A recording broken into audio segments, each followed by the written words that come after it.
Joyce. And I'll look at, make sure everybody's on there.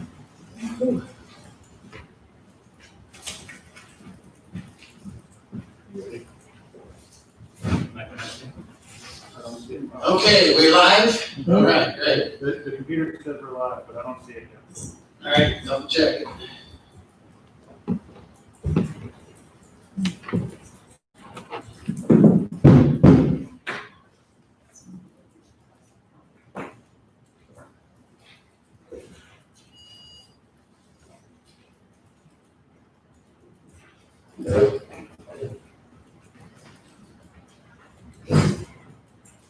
We're live. You good? You good?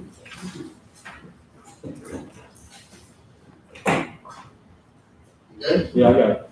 Okay. Like I said earlier, before we get started, make sure you speak slowly into the mic. This is Barberton City Council. Today is December 21st, 2020. This is committee meetings. And the first up is street sidewalks and lighting. Mr. Gray. All right. 21st, 2020. It is 6:05 p.m. at the Active Adult Center. All committee members are present. All council members are present and guests noted on my sheet. There is no current request for legislation. However, we do have there is no request for legislation. However, we have two current pieces of legislation. The first piece of legislation is ordinance number 161, 2020, titled Authorized Payment, City of Akron. If you recall, this is the payment for the cost over estimate that we owe to the city of Akron for the construction project on Roman Road. The difference was from concrete. Our estimate was on asphalt, they put in concrete, so that's what this ordinance is about. Is there any questions about this piece of legislation? Second ordinance, the current ordinance is ordinance number 162-2020, titled Entering the Contact GPD Group. This is the annual contract for GPD, for engineering services through GPD Group for miscellaneous engineering stuff. They also help with grant writing and statistically millions of dollars. They've helped us get millions of dollars with the little money that we did get. So is there any questions about this piece of legislation? Ms. Angela? Yes, thank you, Chair. I just want to thank Greg Tracy for sending this breakdown over of looking into a city engineer versus not having one. And I really appreciate that. That had a lot of useful information on there, and I understand totally. Thank you for doing that. You're welcome. Is there any other questions about this piece of legislation? All right. Miscellaneous discussion. I have none. Is there any miscellaneous discussion from committee? Any miscellaneous discussion from council members? Mr. Taylor? Thank you, Chair. I just want to say thank you to Mr. Tracy. 2020, you've done an awesome job as a service director. To the street department guys, the water department guys, each email I've sent to you, you've replied, each concern, you did an awesome job. And talking to the city employees, street guys, they respect you very highly. They think very highly of you, and that's awesome to see that connection with the guys underneath you. And I just want to say thank you for being the spokesperson I spoke to and dealt with for this whole 2020. So thanks again. You're awesome. Thank you very much. I feel very privileged to be in this position and serve the city of Barberton. So appreciate the comment. Is there any other miscellaneous discussion? Hearing none, do I have a motion to adjourn? I'll make the motion. Motion made by Mrs. Angela. Seconded by Mrs. Fry. Motion seconded by Mrs. Fry. And we are adjourned at 6:08 p.m. Okay, next up is Environmental Health and Social Services with Mr. Dave.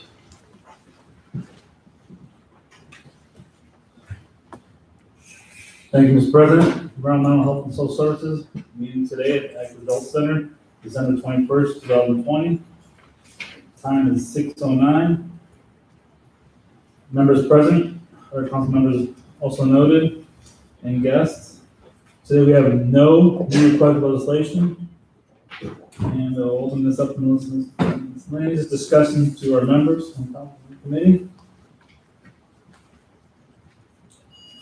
And any other council members? All right, hearing none, motion to adjourn, please. So moved. No, second that. Mr. Heidi. And we are adjourned at 6:10. Thank you.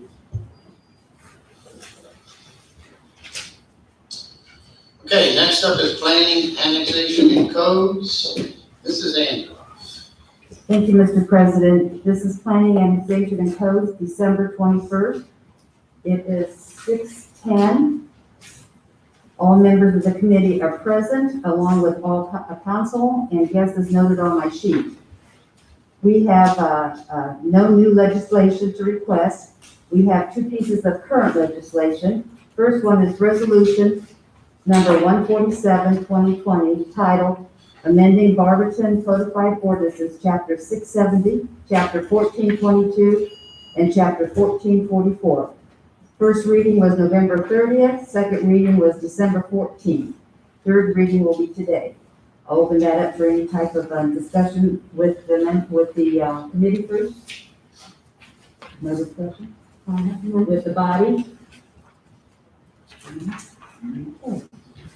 The second piece of legislation, current legislation we have this evening is resolution number 148, 2020, titled Amending Barberton Codified Ordinances, Chapter 1478, Rental Registration. First reading was November 30th, 2020. Second reading, December 14th, 2020. And tonight will be the final reading on that. Do we have any questions? Open that up to the committee first. Mr. Greer? Thank you, Chair. I just wanted to, I've been looking into this and studying the numbers for the previous rental registration. I went back to 2018, 2019, and I have the 2020 budget here for the rental registration program, which is number 242 in the city budget.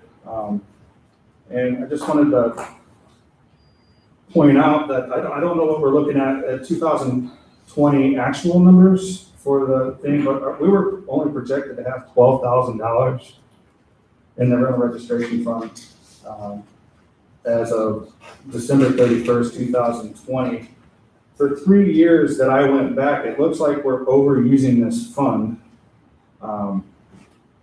It wasn't a sustainable use of the fund. We knew that for 3 years. I'm looking at the numbers. We're consistently using, I think, 90,000 out of something that only brings in 55,000. So I just wanted to bring that up, that I just seen that obviously, if we pass this, it'll help that. I'm aware of that, but I don't hate, I'm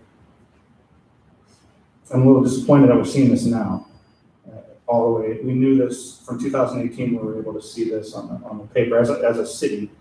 So I just wanted to point that out, that we waited until the last minute when we literally projected $12,557 in that account before we actually moved on that. Today I spoke with Mr. Tracy. I asked him about the total number of rentals in the city of Barberton, along with the 20 or numbers on how many rentals pay $20, how many pay $40. And I wanted to get clarification on this, and this is more from Mr. Tracy. He showed that there was 1,139 properties registered that are currently under the $20 fee.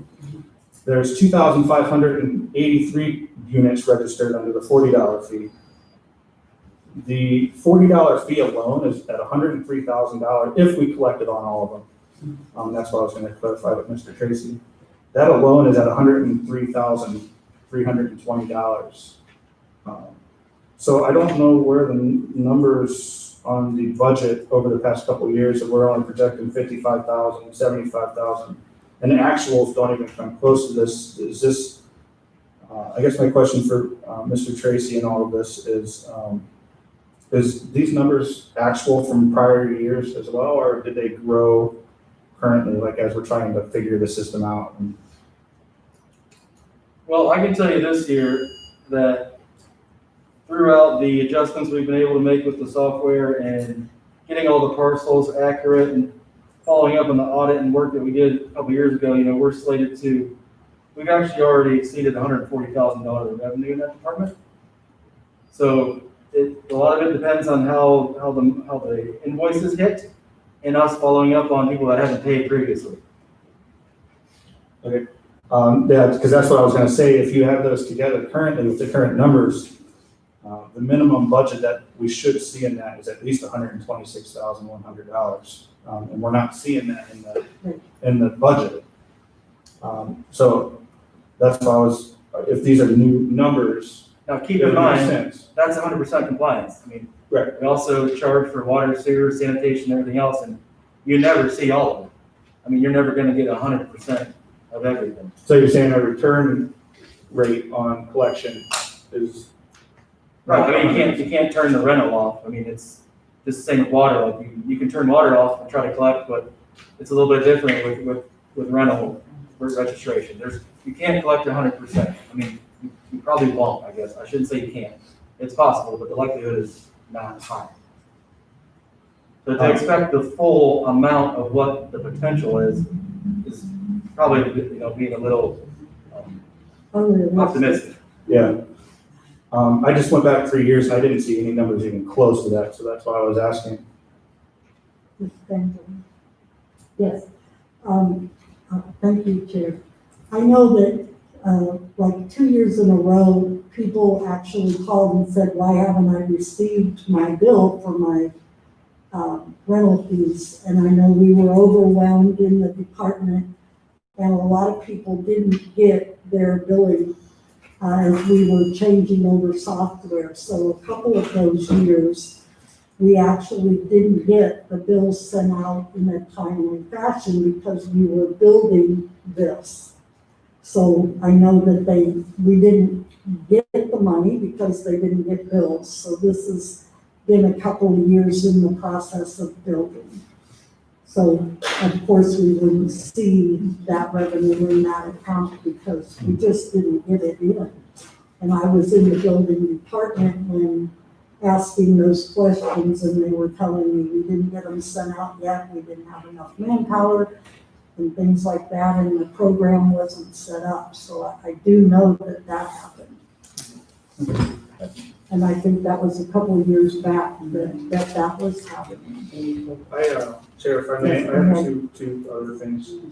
Just to provide some info, we all know this, but with those numbers, I plugged in what it would be if this ordinance passed. At a full 100% minimum. So that came out to around $281,080 is what that fund would collect with this passage. On the low end, I want to say. For 2021? Yeah, well, if this passed for the first full year of collection. Well, the first full year of what, $20, $40, or $100? Because see, Yeah. you have So it'd be that grace 2022. period until January 20th when this passes. So some of them before that will be paying their 20 and some will be paying their 40. So really the true, I mean, I don't know how, Yeah, I if don't you know. just go back on and figure, what that was. I don't know if So I that's a can't hear real you. true number. I'm here, we're talking over here. Should we stop talking, let her talking, or I can hear I you? don't know. I don't know what's going on. Is everything okay over there, guys? Should we take a moment of recess, or? I apologize, I just Okay. needed to, I just wanted to clarify something. Okay, I just couldn't hear you talking. So, I don't know, Mr. Greer, 281,000 collected for 2021. 2022, for the first full year. Oh, for the first $100 for Yeah. that, that's. I'm not I was just pointing it out. I'm just Yeah. saying that's what the number would go from theoretically 126 to 281 if we have full compliance and full.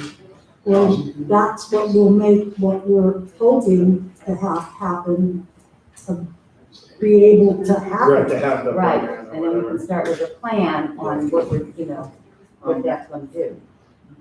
And the next thing I just wanted to mention real fast, I had a meeting a meeting with landlords, multiple like calls and texts and shit. Right. Yes. And as I'm sure we all have, Mhm. we received the emails, but we really need, the thing that and we had emails for council members going back and forth too, and I expressed it in there that it's the follow through. We really need to follow through with this. We have to follow through with the planning of this. The money I get, we need the money to do a plan, but a plan is different than an implemented plan. A plan is free, it costs us nothing, we need to plan it. Right, and you don't have to preach that, because I understand. Yeah, because so- This 11 years is way, way too long to be not looked at. That's why I added section M, that we shall review this November of 2022. And then that way we can look at that figure and we can see, and then it gives us the opportunity to make additional changes, maybe, look at that and go from there. This is step A, so. Yeah, and I think we really, if I'm gonna support this, we're gonna have to put our foot down and make sure that what was said on those slides and what has been said in emails and what has been said here in council happens, or hold somebody accountable, is what I wanted to get out, so. Thank you, Chair. Mayor, do you have anything to say? I mean, I put those in the slides, and if you know me, you know that I don't make guarantees, I don't make promises. Because anything can happen. Yeah. But We can get it. we've been examining this for quite a while. And how do we maximize our resources? How do you maximize your assets versus your liabilities? Reduce your liabilities. It's pretty simple. We just need more resources. So, I said that I put together a much bigger plan, encompassing all the neighborhoods, whether it's owner occupied, or rental. We would hire 2 additional staff members. One would be a clerk, and one would be another property maintenance inspector. So those would definitely help. And, we could use a few more inspectors, but I want to start out with that, see where we're at, and keep evaluating the program and getting feedback from not only the building department staff, but also council and landlords. And, I get calls all the time from residents, owner occupied or tenants that give feedback. So I want to engage all of them. This would be a very positive thing, very impactful thing for Barberton moving forward. So I have no problem, having council overseeing and watching over this and reporting back to council. No problem at all. You can probably use the help. And that's what, one of the first people I talked to about this, and engaged over the time, is the building department, because they're the boots on the ground, if you will. And so they have a clear understanding of my expectations if this passes moving forward. And that's why they generated that letter, because they invite more resources so they can do their job more effectively. Thank you. Anybody else from the body? Mr. Javin? Thank you, Chair. Earlier today, Mr. Greer and I, we met a couple landlords, I met also a couple tenants. And tenants were worried about the rent going up. And honestly, the rent shouldn't go up, because at the end of the day, it's a tax write-off for the landlords themselves. So that's all bogus. They were gonna say the tenant, don't go to the tenants. Their main concern is they want to see something happen. As a council member, I wish it goes to $500 a year. That's money. I mean, it's a business. We want that. I hope it goes to $500 a year. And this way, we get it done. And it shows our future residents, future business landlords that they want to do it. As a person who's involved in rentals in the city of Barberton, in the last 10 years, 12 years, nothing's been done. So I would say I don't want this, because what have you done before? All you're doing is just money grab, taking that money from us and using it for somebody else. And money's gonna be there because it's a business and landlords have money. And you tell them, you're gonna scare them, say, no, we're gonna shut that apartment down, or shut that house down. they're gonna be scared and pay it. So what they want, what we heard from earlier today is, they just want to make sure it's being done. And also, they wish this meeting was open to the public so they can come in and talk. They didn't want to do a voicemail or emails or text messages or even Zoom. They want to be there and talk. So that's what we heard. Again, we're the voices for them because they are people who elect us in here. But for us, for business, that's what we're here for, because to make the right decision for the city of Barberton. So for the city of Barberton, the council member, yes, you want to see that. But as a landlord, you get to hustle us for the last 10 years. You've got nothing from this. I mean, there's nothing been done. So, Mr. Heidi? Thank you, Chair. I just wanted to share some numbers. I told some people earlier, but I want to make sure everybody hears it through the microphone, so let me move it closer here.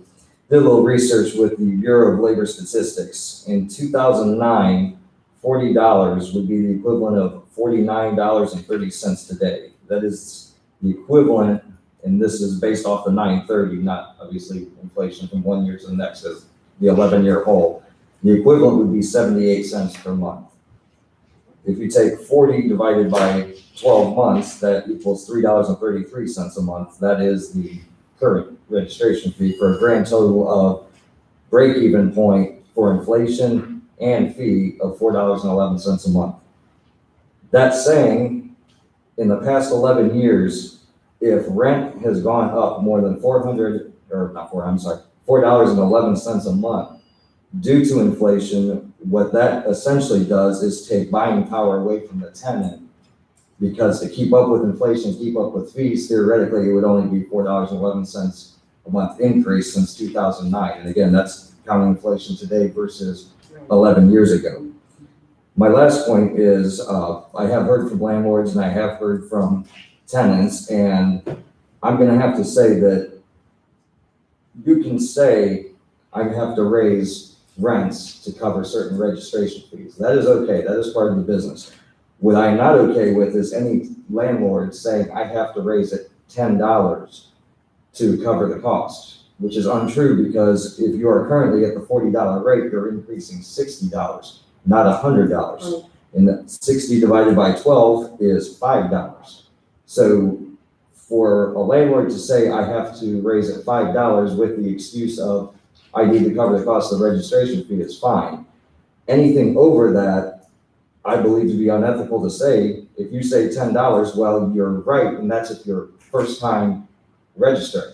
A lot of these people are not first time registers. In fact, Mayor or Greg might know how many times, we add people to the registry. But to be a current landlord and say, I'm gonna raise it $10 is not true when they say it's to cover costs. If you wanna say you wanna cover costs, then you have to say $5.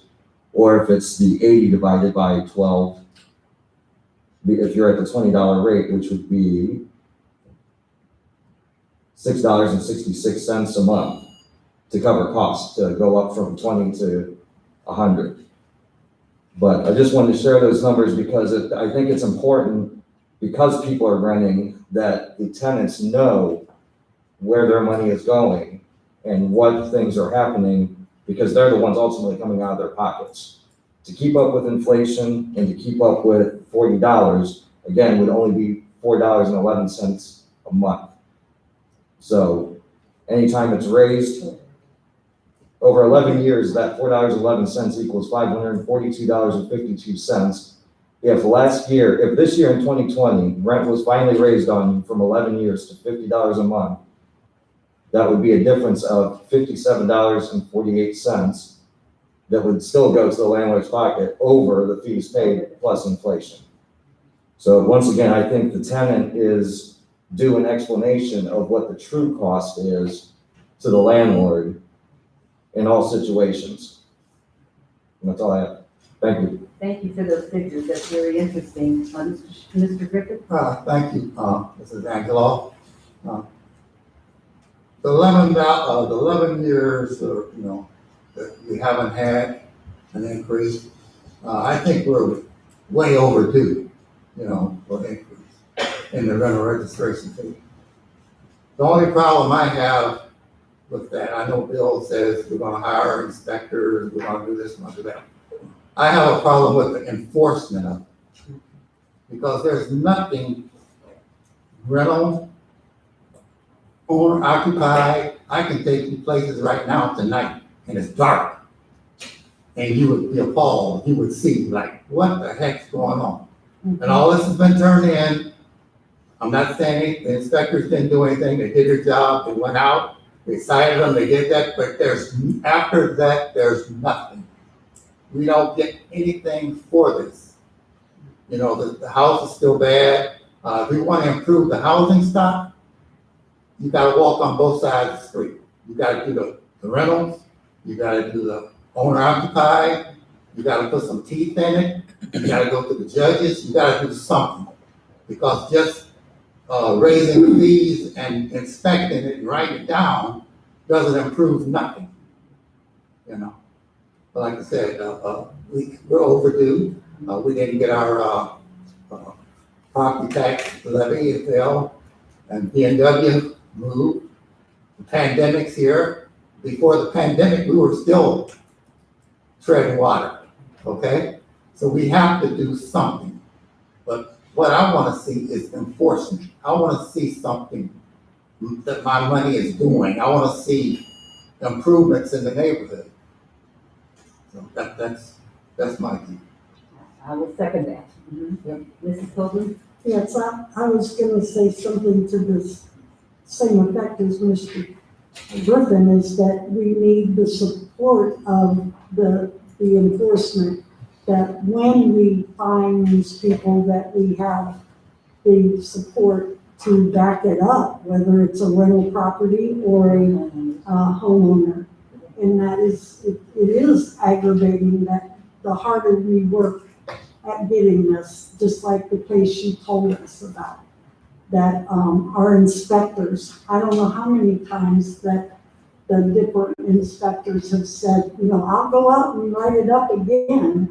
The one over on Perry, that house has been nothing but a headache for 4 years, and every time we write him up, he goes down to the building department and wants to see what's her house, give me this one, and he's gonna fight back by pulling us up to see what violations we have to just get away from taking care of his property.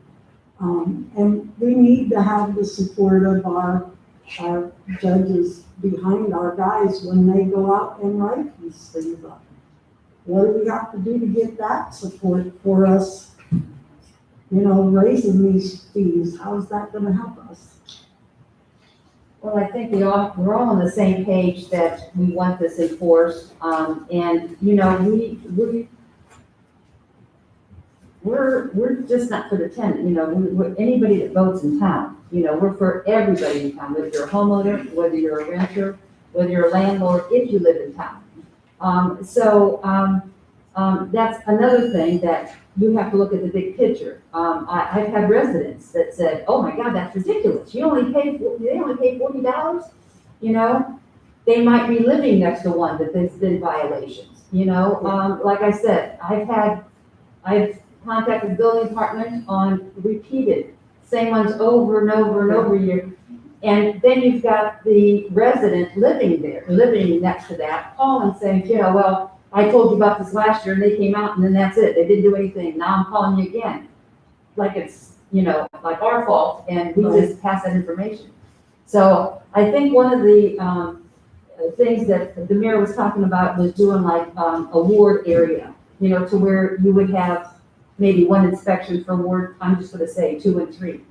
And that way, with our eyes, we can help them with that, just like with the streets, you know, go up and down your streets and give your list to Mr. Tracy, so he can see, you know, what that's gonna cost.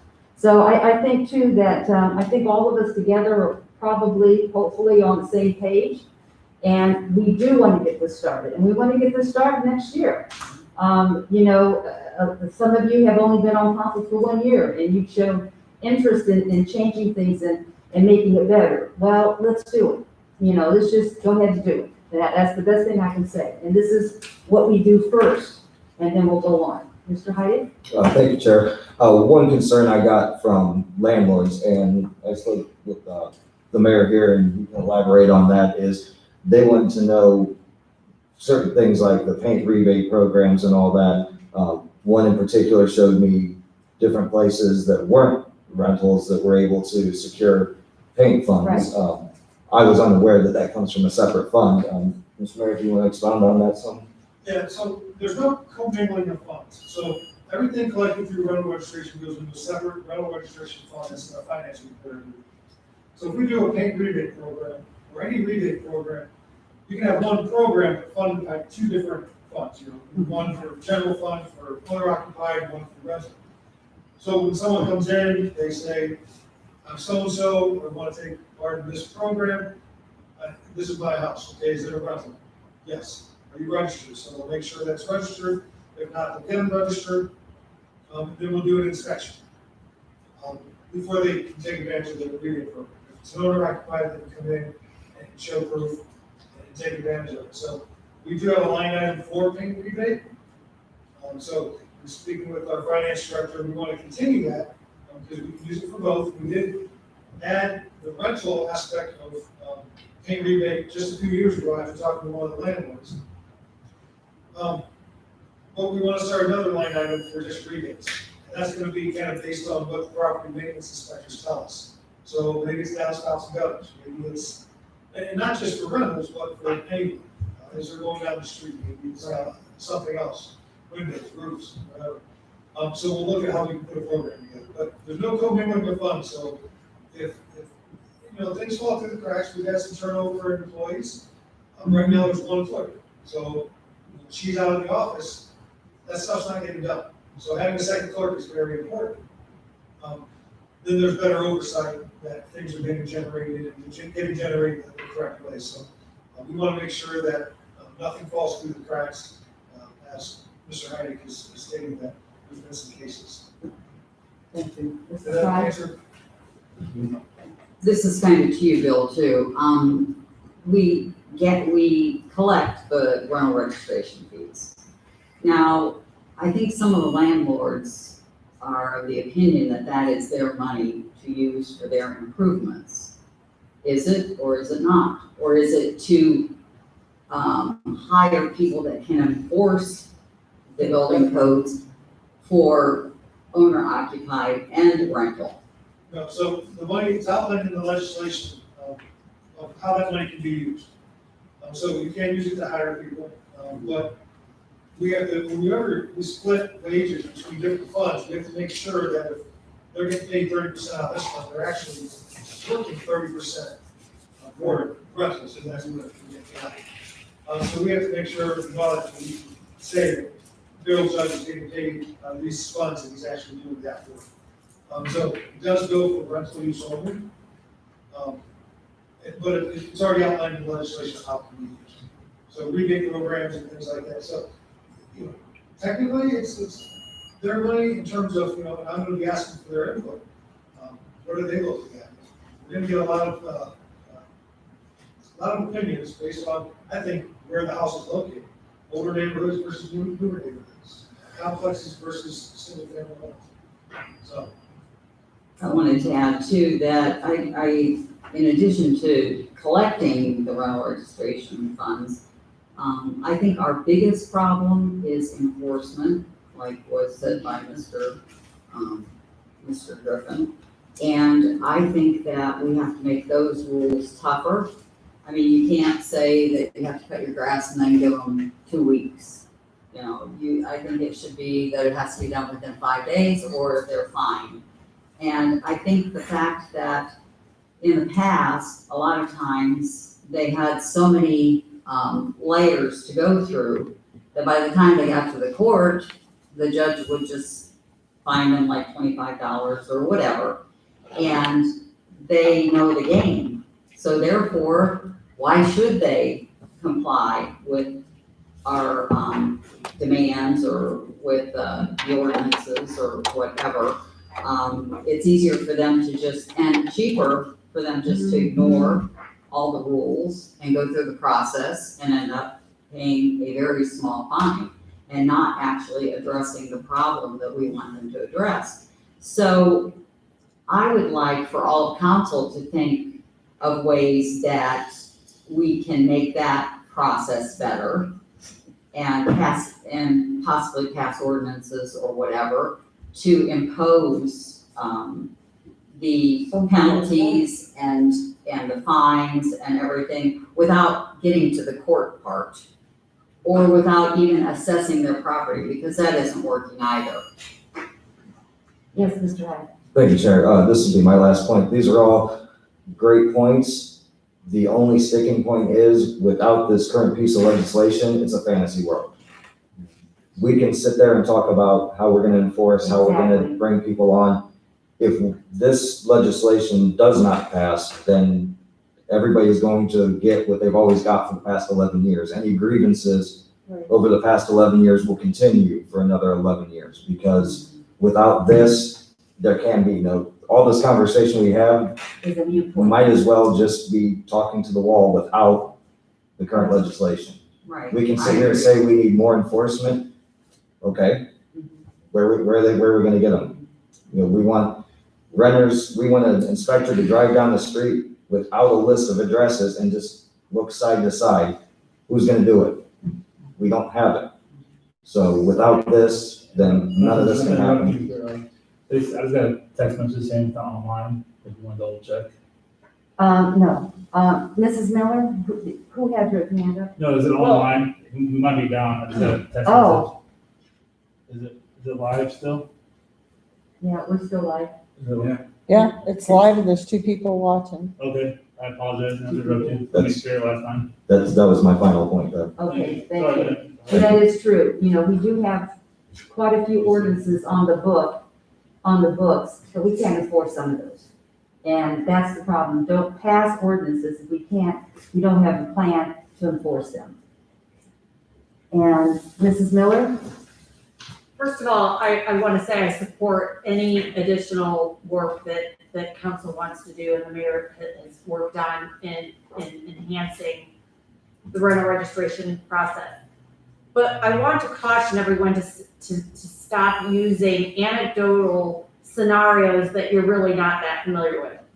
I'm there every day, my staff is there every day. People are not going to court. They're not getting their due process, which landlords, tenants, and citizens of the United States are entitled to.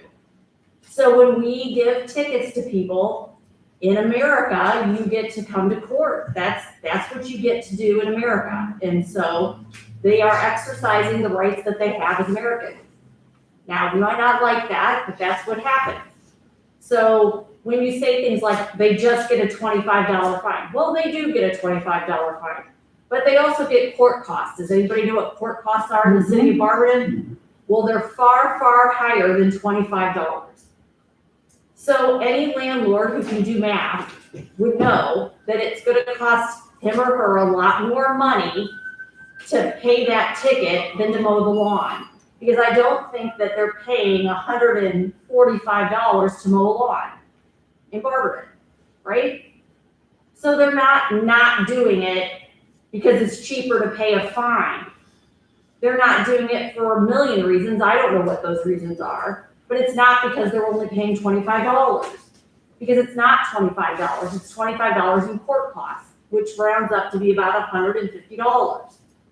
So those stories aren't actually factual. And you need to ask those questions so you fully understand what happens in court. And I can tell you that no one's asked me any of those questions. So I 100% support reforming any of those issues because I deal with them and my staff deals with them every single day. But that is not what's happening. And landlords in this city are entitled to that due process, and so are tenants, and so are all of you when you get cited in court. Thank you, Mrs. Miller. I have no miscellaneous discussion. Any miscellaneous discussion? No. Do I have a motion to adjourn? I'll make a motion. Mr. Greer, second. I'll second. Mrs. Coburn, and we are adjourned at 6:45. Mrs. DeBevick? Thank you. I just want to make a comment. I'm actually leaving the meeting. I am disappointed that we did not put in place something to meet virtually this evening. We've had 2 cases of COVID here.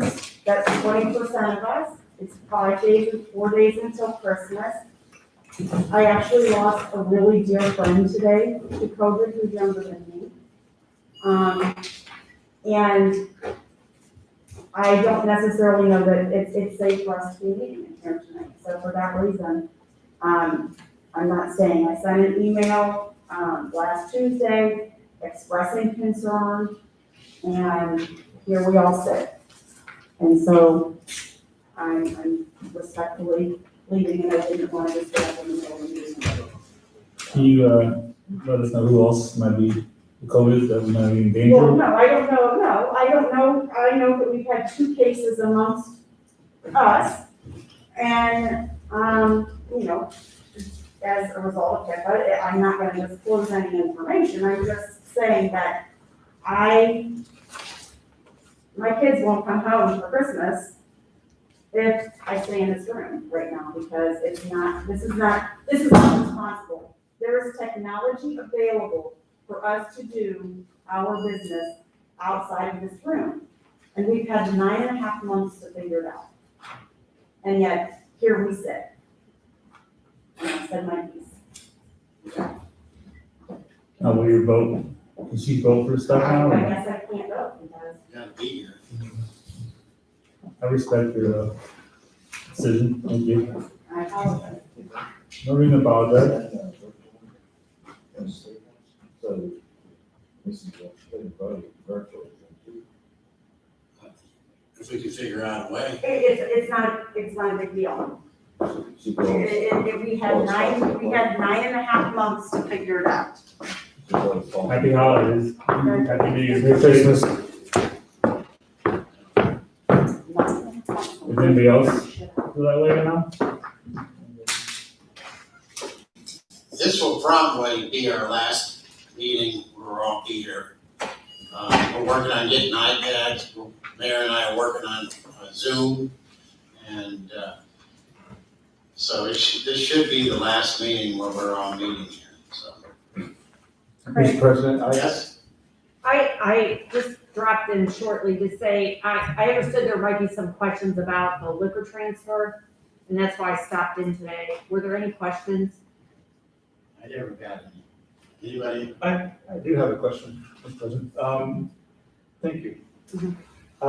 The question about the process is, the objection letter that is sent out generally for any liquor objection is signed by the council clerk. Her name is at the bottom of it. Does that mean that council members as a body, a legislative body, has agreed with that, or is she just the signing person to send out that? It just means that someone has objected, and she's returning the objection. Okay. Yeah. On behalf of council as a legislative body, or just? No, the statute requires that the notice of application or transfer be sent to the legislative body. Otherwise, if it was just sent to the mayor's office, for example, council would never know that an application was received. So the state law requires it be sent to the legislative body. Okay, just to clarify that does not, just because the council clerk's name is on the bottom of that and is the one that sends it out, does not mean that council itself objects, the legislative body objects. No, council could object or not object. But in this instance, we didn't ask council because the mayor or the chief objected. And so she returned it based on that objection. Right. And this would not be the first time. This I think is the second time at that address, and it's definitely probably the 5th objection we filed since I've been here. Yeah, it was a general question about the objection process, because I did see that our council clerk's name was at the bottom of it. She was the one that sent the letter. She was the one, I didn't know, because she works for us, so I just wanted to make sure that she wasn't signing her name on behalf of us to push that through without, because if that's the case, then wouldn't we be privy to the information that we're signing off on? We were, she. I haven't seen no objection letter or She- reasons. She told us that she had a letter for a license, and there was one objection. She said that to us, that there was one objection, and that's what she said. She didn't say we objected, but that she had That received. letter says we, If I may, her being the writer. if I may, isn't the clerk's name at the bottom just to signify that she did notify the legislative body of the, isn't that the whole? Yeah, that's. The only reason she signs the bottom is to make sure that she notified. Yeah, I guess That's I'm confused. This has occurred multiple times. And it occurred within the last year and a half. Well, And the exact same scenario played out. but we've had 2 emails read before us that indicating that we voted against it, and we did not. Well, you absolutely did not, of course, Right. and you know that you did, right? We know we Right. did, yes. But the clerk's just stamping that, verifying that she read it to us. That's, Right, and then an Correct. objection was received. right, that's the only reason she has in the whole thing is Yeah. to ensure that it was read to us. Because under the statute, the notice has to come to the legislative Right. authority of the body. That's the requirement. Okay, She's just stamping she did her job. Now, That she reported it to the legislative body and that an objection was received. Right. Yes. are we allowed to know what the objection was about, no, Our names on Ms. Miller? Wait, I can't. I'm two sorry, people are said we allowed to something. know why he objected, the chief? The reasoning for it? No, it'll be at the hearing. Thank you.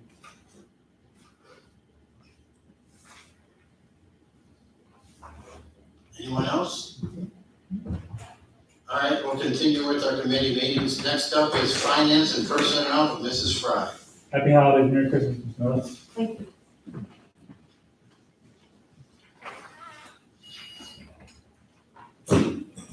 All right, it is, 6:53, Monday, December the 21st. We are in the Active Adult Center, and, we are beginning the meeting for Finance and Personnel. All members, with the exception of Mrs. DeBevick, are present, as well as all council people and guests as noted on my meeting agenda. The topics for discussion for tonight are that we do not have any requests for legislation, but we do have 3 pieces of current legislation. The first is ordinance number 160, 2020, which is titled Appropriation Fire Department. This legislation was referred to finance by safety, and it is the appropriation is in the amount of $2,846.43. And this is from the unappropriated item of the general fund to the fire department operating budget. This money was from a grant for the fire department for the purchase of PPE for EMS workers. Any questions about this piece of legislation? Okay. The second ordinance on the agenda tonight is number 163, 2020, and it is titled Year-End Appropriations Amendments.